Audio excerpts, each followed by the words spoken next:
Hey kids, it's me, Teacher Ed. In this video, I'm going to teach you an easy way on how to solve rational inequalities. Alright, let's start.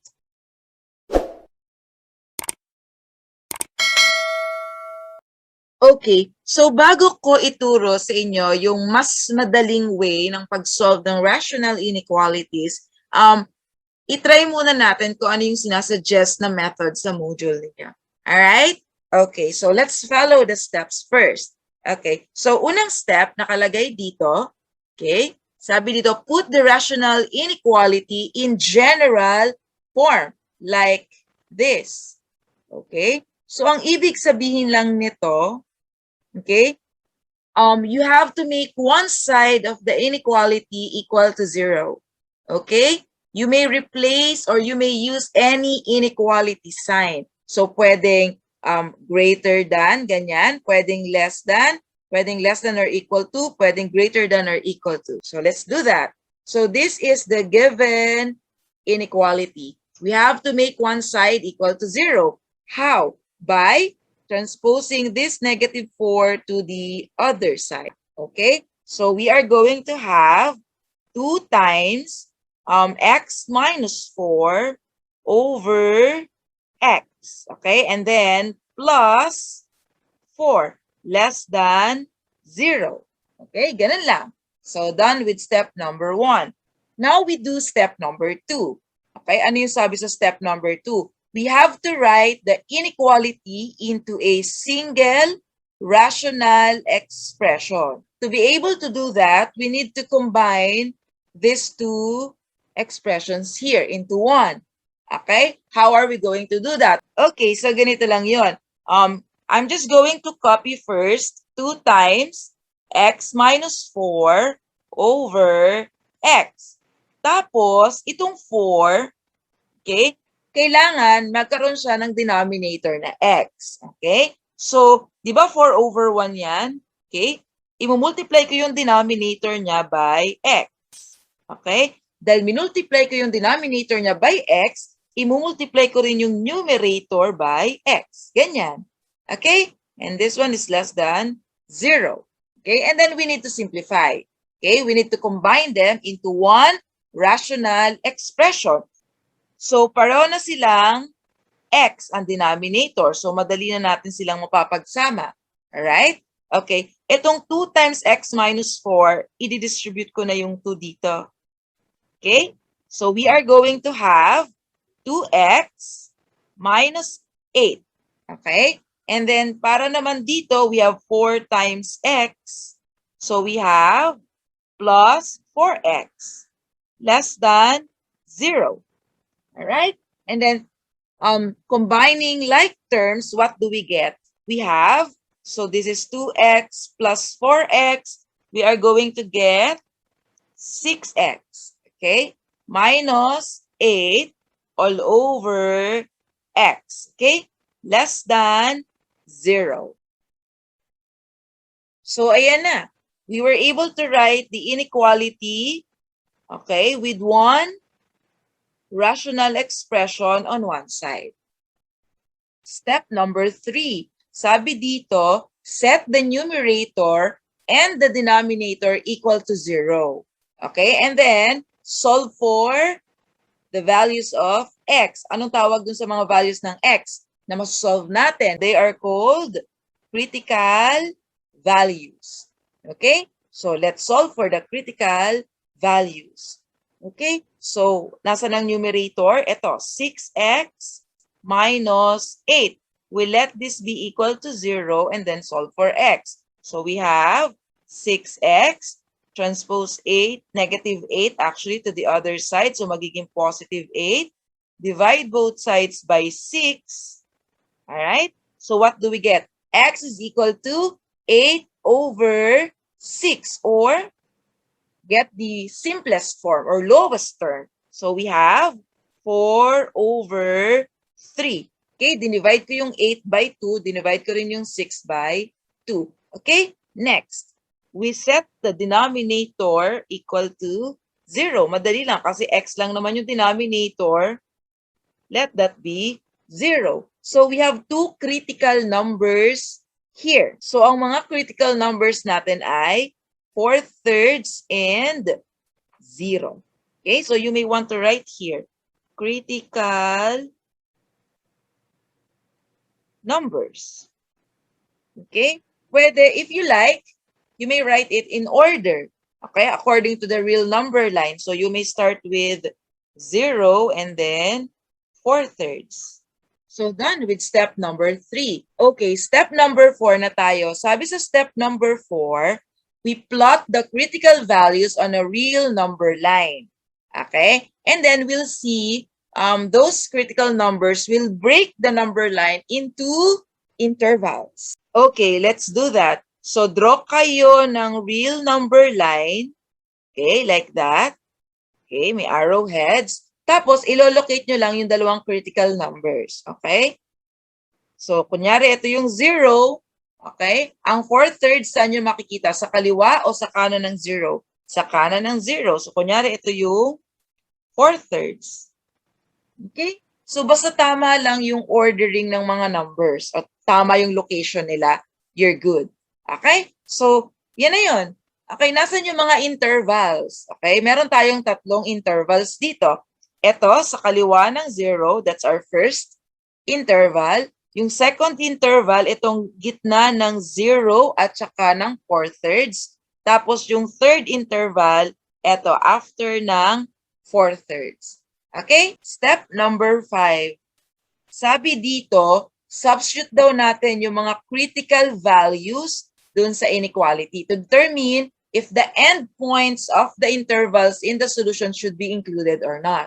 Okay? So, saan kayo magsa-substitute? Okay? Pwede kayo dito mag-substitute doon sa original na binigay na inequality or doon sa sinimplify ninyo na inequality. Okay? Kung ako yung tatanungin, mas madali kung ito ang gagamitin ninyo. Okay? Yung simplified version. Okay? Pero dito sa module ninyo, nagsa-substitute doon sa original inequality. Okay? So, para masundan ninyo yung module ninyo, dito tayo sa original inequality mag-substitute. When I discuss the easier way on how to solve rational inequalities, hindi nyo na kailangang mag-substitute ng critical values or hindi nyo kailangang mag-substitute ng kahit anong number. Pero for now, since we are following your module, magsa-substitute tayo. First, we substitute at x equals 4/3. Okay? So ito medyo matrabaho na because we are going to substitute a fraction. We have 2 times. So we replace all x by 4/3 like this. So 4/3 minus 4, okay, over 4/3. Okay, and then we write, is this less than -4?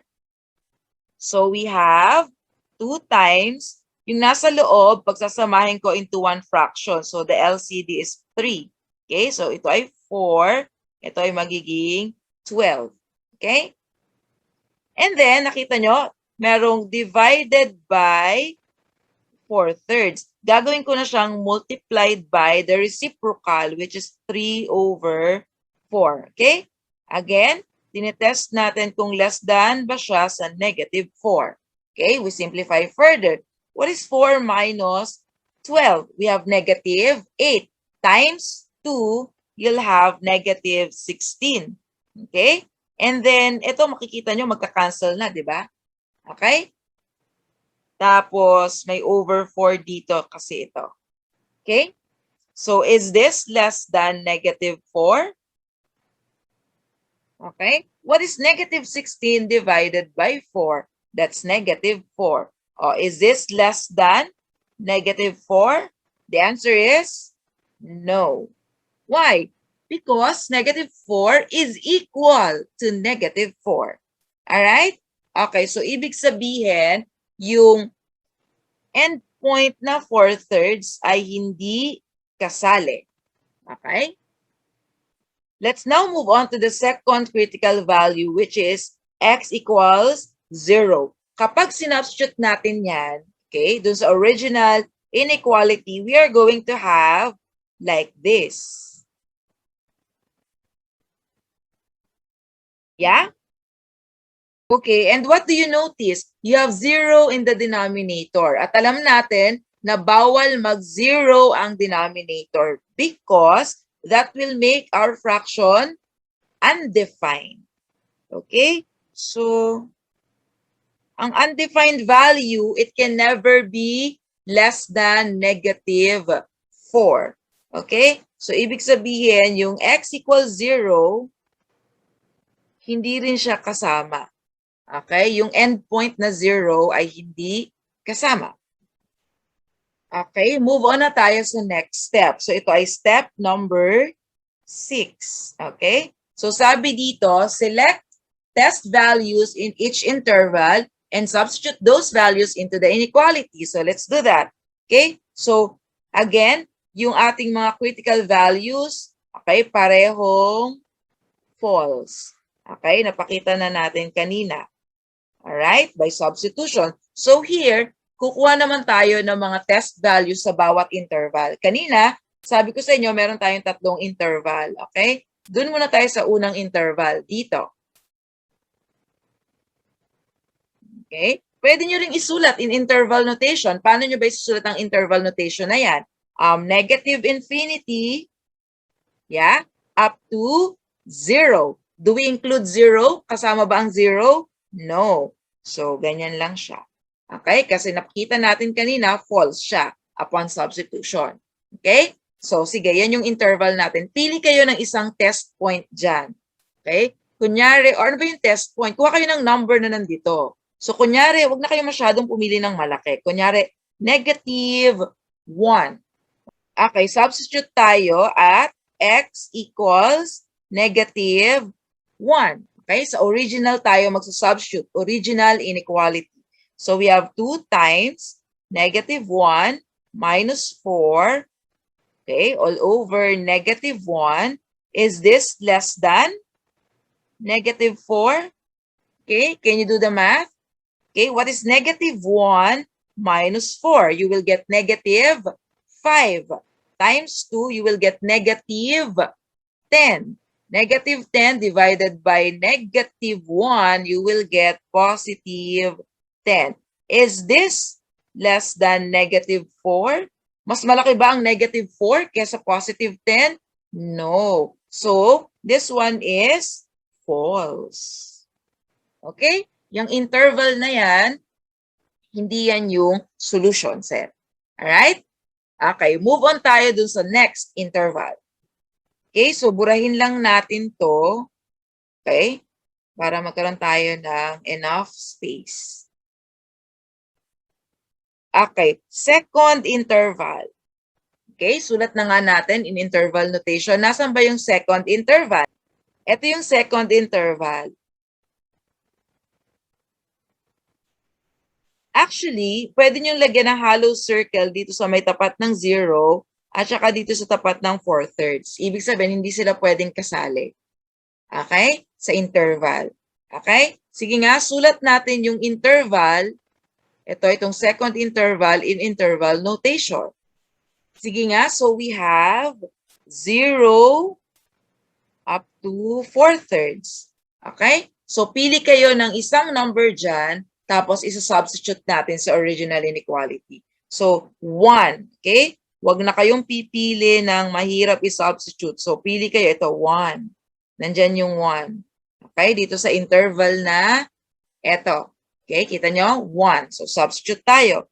At x equals 1. So, tingin ulit sa original inequality, tapos palitan yung x ng 1. Okay? Like this. Okay, is this less than negative 4? May question mark. Okay. What is 1 minus 4? You have negative 3. Times 2, you have negative 6. Divided by positive 1, you will get negative 6. Is this less than negative 4? Okay, mas malaki ba ang negative 4 kesa negative 6? Tingnan nyo yung real number line. Kung sino yung mas nasa kanan, yun yung mas malaki. And yes, negative 4 is greater than negative 6. Okay? So, part na ng solution set yung interval na 0, 4/3. Okay? Let's now move on to our third and last interval. Okay? So this is our third interval. So balik tayo dito sa ating real number line. Nasaan ang third interval? Di ba ito? Okay? So pwede nyo yung isulat as interval notation na. So we have 4/3 up to positive infinity. Okay? Tapos kuha kayo ng isang number dyan na pwede nating gamitin as a test value. So kunyari 2. Okay? Kunyari ito yung 2. Okay? So substitute tayo. Dito na lang. At x equals 2. So substitute natin sa original 2 minus 4. Okay, divided by 2. Is this less than negative 4? You check. What is 2 minus 4? You get negative 2. Negative 2 times 2, you will get negative 4. Negative 4 divided by 2, you will get negative 2. Is this less than negative 4? Mas malaki ba ang negative 4 kesa negative 2? No. Okay? So, itong third interval natin, false ang makukuha natin. Okay?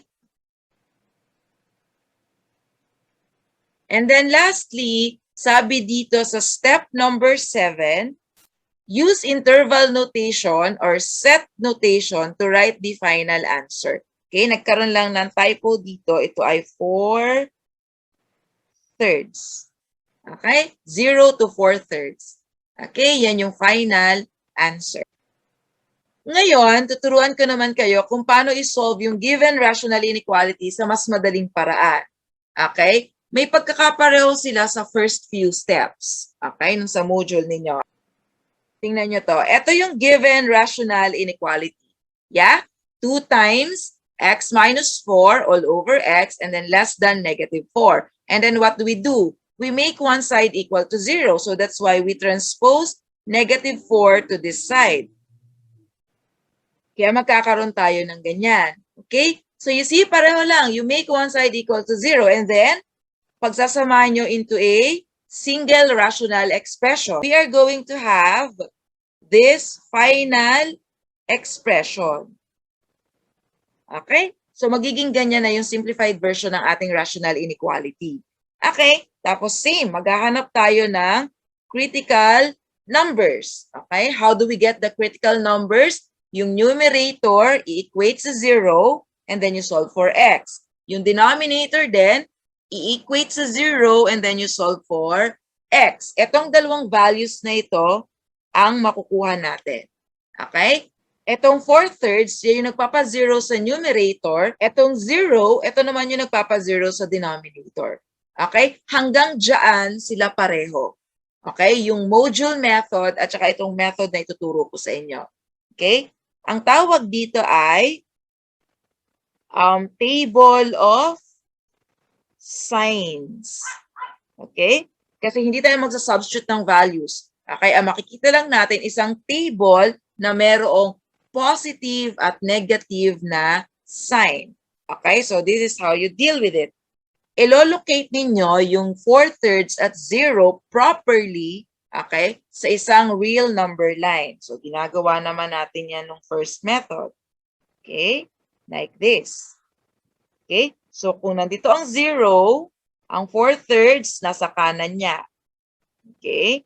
Tingnan nyo sa taas ako nag-label.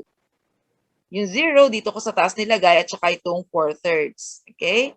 Di ba usually sa ilalim? Okay. So, sa taas natin ilalagay kasi i-extend ko to dito pababa. Okay, yan. Okay, tapos dadagdagan ko lang ito ng isa pa. So, actually, we are going to create a table.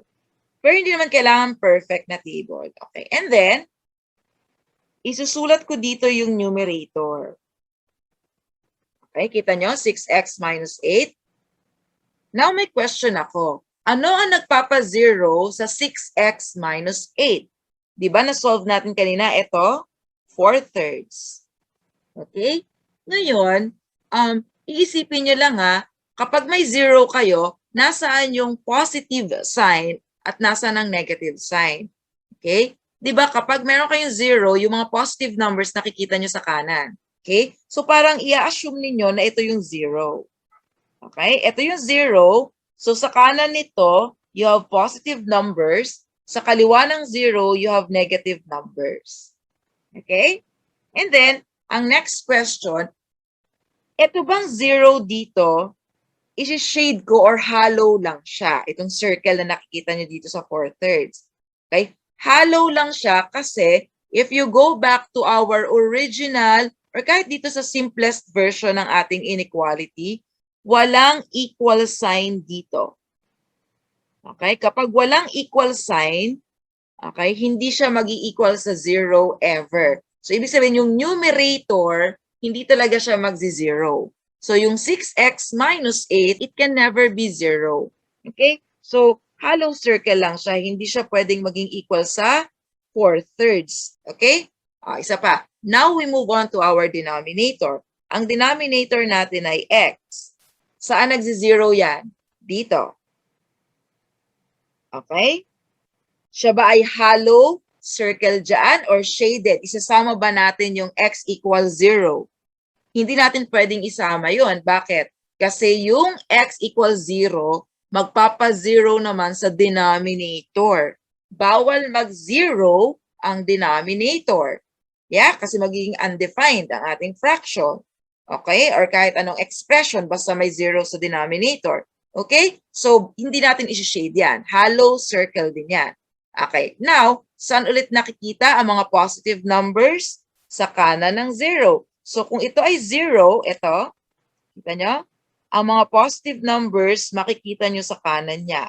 Okay? Tapos, yung negative numbers, sa kaliwa niya.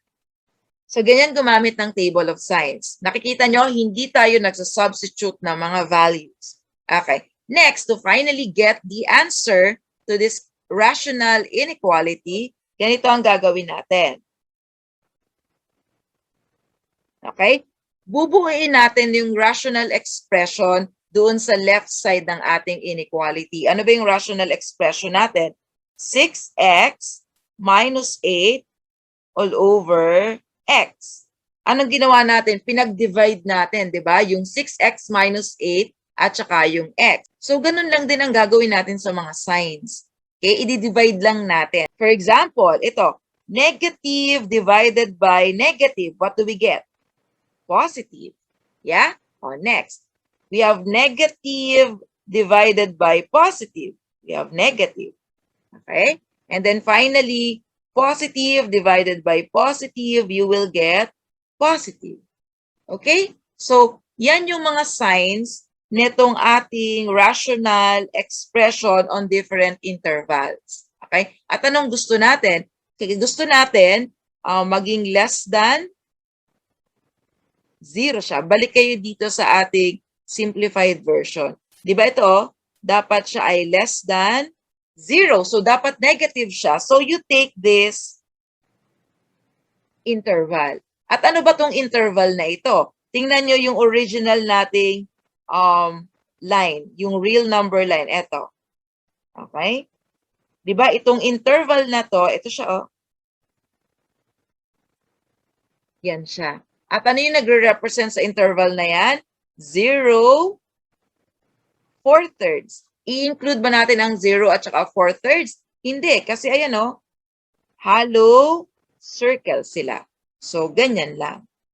Okay? Ito na yung solution set natin.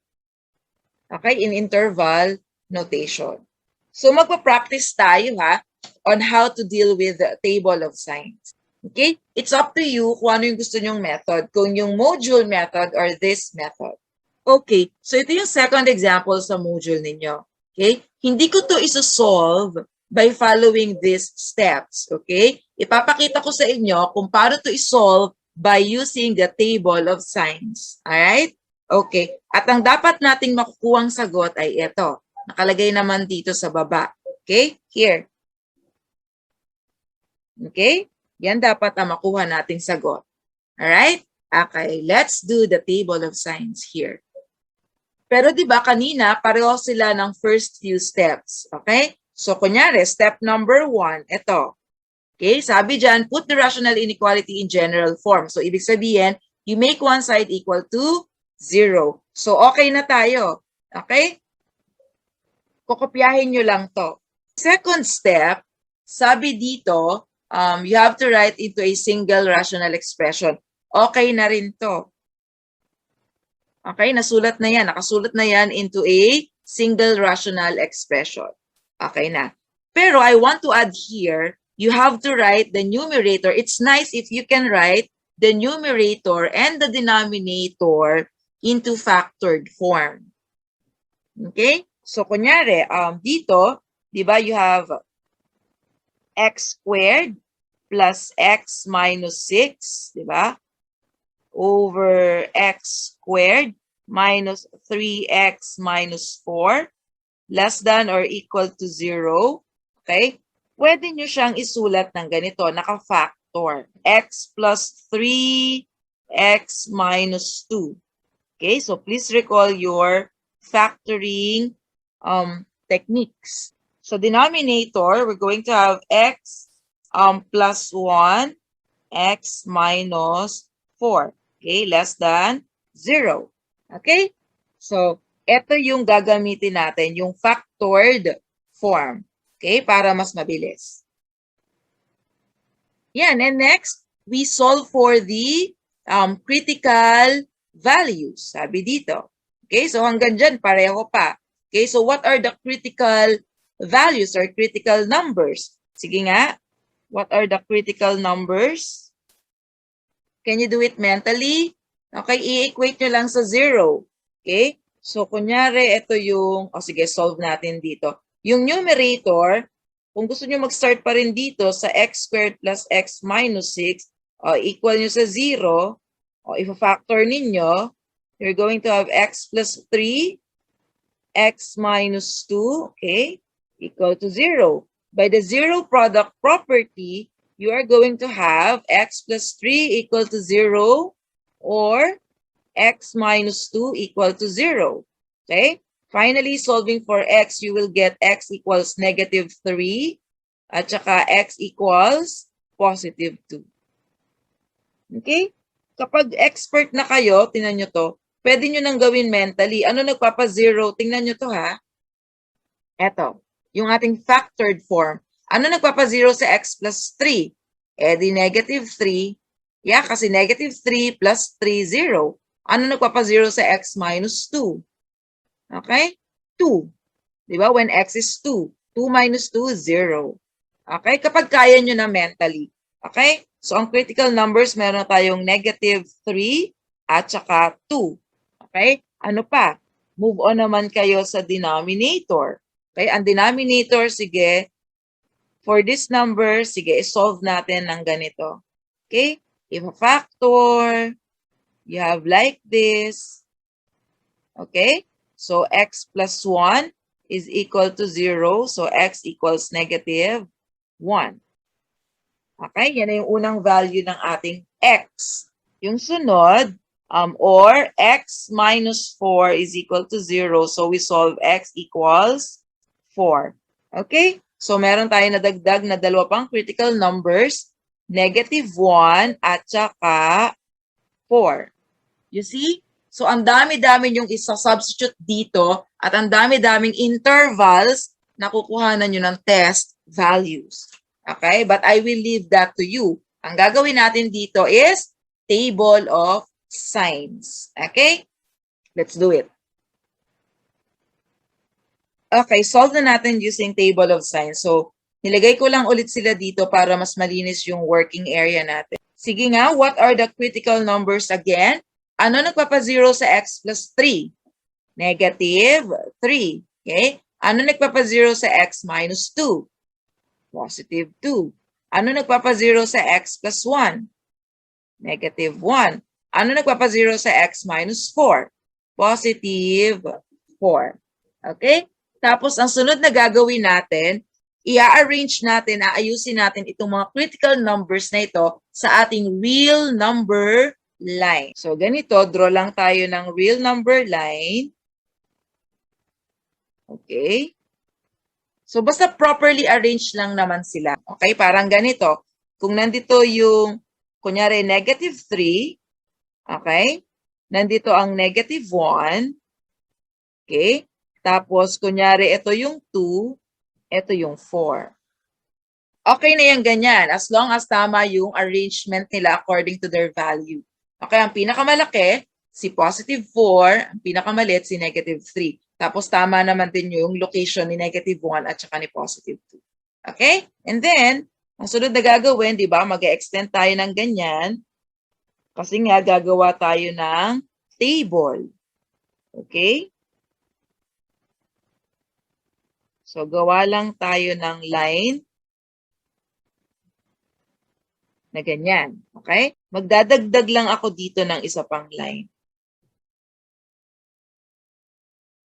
Okay? And then, babalik tayo dito. Doon sa factored form ng ating inequality. Ayan. Okay, let's start with x plus 3. Okay? Saan siya nagzi-zero? Dito. Yeah? Okay. And then, kung ito ang 0, okay, pwede ba siyang mag-equal sa negative 3? Pwede ba natin i-substitute ang negative 3 dito? Yes. Why? Kasi, kita nyo to, may equal sign dito sa ating inequality sign. So, pwede mag-0 ang numerator. Okay? Kapag 0 ang numerator, this entire thing, basta hindi 0 ang denominator, okay? This entire expression will become 0. And it's okay kasi merong equal 0 dito. Ayan o, may equal sign sa ilalim. Okay? So, i-shade natin ito. Kasi pwedeng i-substitute ang x equals negative 3. Tsaka yun nga, shaded portion ito, si-shade niyo yan kapag may equal sign doon sa inequality natin. Again, kung 0 itong dark circle nyo dito, okay, saan nyo nakikita ang positive signs? Sa kanan ng 0. Okay? Parang ito talaga ang ititreat ninyo na 0 at x equals negative 3. Tapos sa kaliwa niya, nandun ang negative sign. Okay? O, try pa natin sa x minus 2. Saan siya nagzi-0? When x is 2. Okay? Pwede bang i-substitute ang x equals 2? Pwede bang mag-0 ang numerator? Yes. Okay? Kasi may equal sign doon sa ating inequality sign. Ito, may equal dito. So, shaded na naman to. Okay? Again, kung ito ay 0, itong sinishade ko na to, ito ang 0, ang mga positive signs nasa kanan, ang mga negative sign nasa kaliwa niya. Okay? Merong time na nagsuswitch yung mga signs. What do I mean by that? Positive sa kaliwa, okay? Tapos negative naman sa kanan. Okay, baliktad, hindi kapareho nung ginagawa natin. Kasi dito sa ginagawa natin, positive dito sa kanan ng 0. Okay, kunyari ito yung 0 at x equals negative 3. Positive sa kanan niya, negative sa kaliwa, di ba? Ganon din dito sa x minus 2. Dito sa 2, lahat ng nasa kanan niya, positive signs. Sa kaliwa niya, negative signs. Okay, may time na nagsuswitch kapag negative ang coefficient ng x.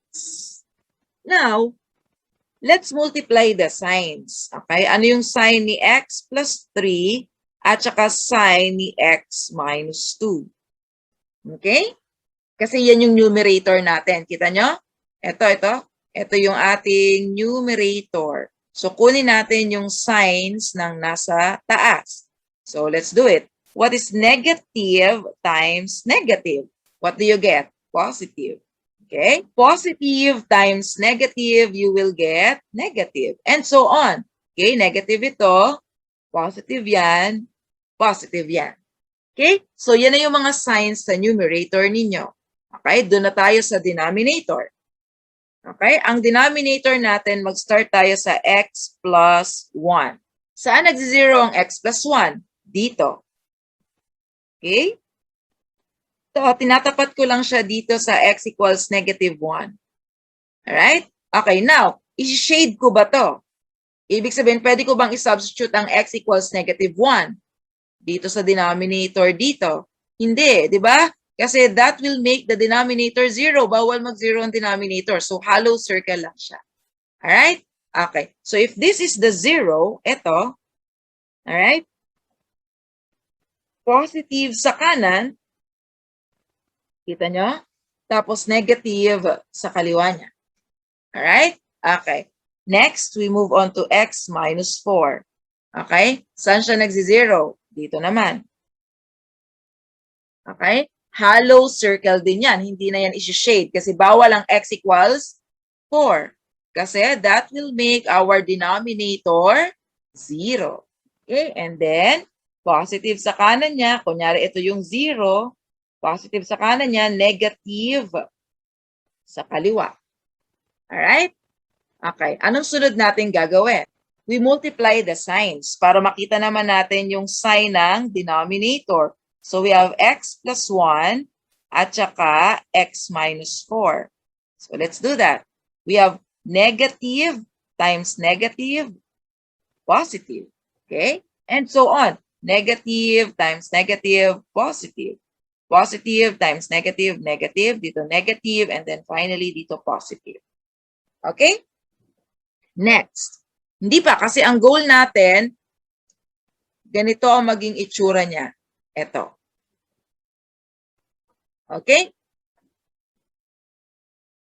So, erase ko lang itong mga critical numbers dito para magkaroon tayo ng enough space. Okay, now, pagsasamahin na natin. Okay? Ito yung numerator. Okay, di ba? You have x plus 3. Okay, times x minus 2. Okay, asan yung numerator? Encircle ko lang ha. Ito. Okay, and then, divided by, ito yung denominator, x plus 1, x minus 4. Nasaan yon? Ito. Okay, so i-divide lang natin yung mga signs nila. Alright? Okay. So, gawin natin. Extend ko lang tong table natin. Ito. Okay? Like that. Okay. Let's deal with the signs. Okay? So, kita nyo to? Positive. Ito. Ito yung numerator. Positive divided by positive. What do you get? Positive. Okay, next. Negative divided by positive, you will get negative. Okay, next, negative divided by a negative, you will get positive. Okay, positive divided by a negative, you will get a negative. Okay, tapos dito, positive. This one is x minus 2. Okay, ang gusto natin, itong expression na to ay maging less than or equal to 0. Okay? So, hahanapin nyo yung mga negative. So, ito siya, oh. Kita nyo, itong portion na to at itong portion na to. Yeah? Okay. Kapag nilagay nyo siya sa taas, tingnan nyo kung nasang interval siya. Ito siya, oh. Ito. Kita nyo, ito. At saka saan pa? Kita nyo, ito. This one, ilalagay nyo lang siya sa taas. Ito siya. Okay? Tapos isusulat lang natin in interval notation. So, anong itsura ng ating solution set in interval notation? Okay, mag-start tayo dito. Okay, do we include negative 3? Yes, ayan o. Okay, do we include negative 1? No. Alright, so we write negative 3. Okay, itong square bracket, this indicates na kasama yung negative 3. Okay, up to negative 1. Hindi kasama yung negative 1, so parenthesis lang siya. Okay? Union, ibig sabihin kasama yung asan yung interval pa na negative. Okay, eto. Okay, etong interval na to. Kasama ba yung 2? Itong endpoint na to? Yes. Tapos yung 4, hindi. So, we write it as ganito. Kasama yung 2, square bracket dapat. Tapos, hindi kasama yung 4. Okay? So, this is the solution set using table of signs. Okay? So, basta natutunan nyo itong table of signs, mas mabilis na kayo makakapag-solve ng rational inequalities.